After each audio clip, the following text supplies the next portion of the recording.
మనం తినే ఆహారమును మనం తాగే పానమును దేవుడు ఆశీర్వదించడు.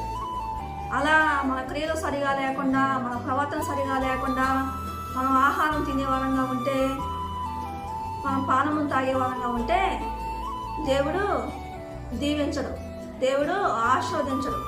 కుటుంబంలోని ఎటువంటి గొడవలు కానీ పోట్లాటలు కానీ లేకుండా ఒకరినొకరు ప్రేమ ఆప్యాయతను కానీ పంచుకుంటూ, మంచితనాన్ని పంచుకుంటూ, సమాధానం కలిగి మనం మంచి మనసుతోని భోజనం చేసినప్పుడు, మనం పానము తాగినప్పుడు, మనం తినే ఆహారమును మనం తాగే పానమును దేవుడు దీవించేవాడిగా ఆశీర్వదించేవాడిగా ఉంటాడు. మనం ఈ లోకంలో అనేక రకమైన చెడు పనులు చేసేవాళ్ళంగా ఉంటాం.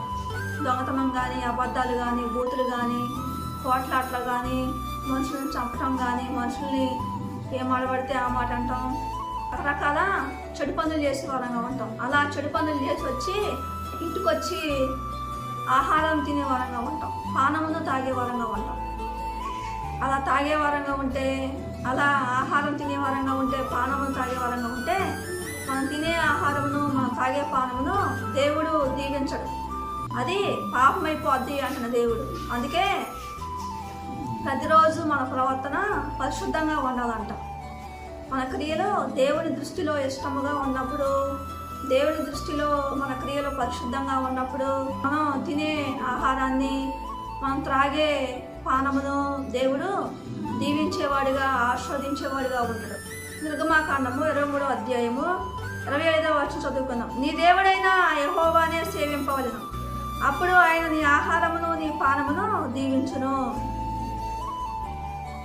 అనేక రకమైన చెడు పనులు చేసి, అనేక రకమైన పాపాలు చేసి మన దేహంతో ఇంటికి వచ్చి మనం ఆహారం తినే వారంగా ఉంటే, పానమును తాగే వారంగా ఉంటే, మనం తినే ఆహారమును మనం తాగే పానమును దేవుడు దీవించడు, ఆశీర్వదించడు దేవుడు. అందుకే దేవుని దృష్టిలో మన ప్రవర్తన మంచిగా ఉన్నప్పుడు, మన క్రియలు పరిశుద్ధంగా ఉన్నప్పుడు, పవిత్రంగా ఉన్నప్పుడు, దేవుడు మనం తినే ఆహారమును మనం తాగే పానమును దేవుడు దీవించేవాడుగా ఉంటాడు. దేవుడి కొద్ది మాట దీవించిన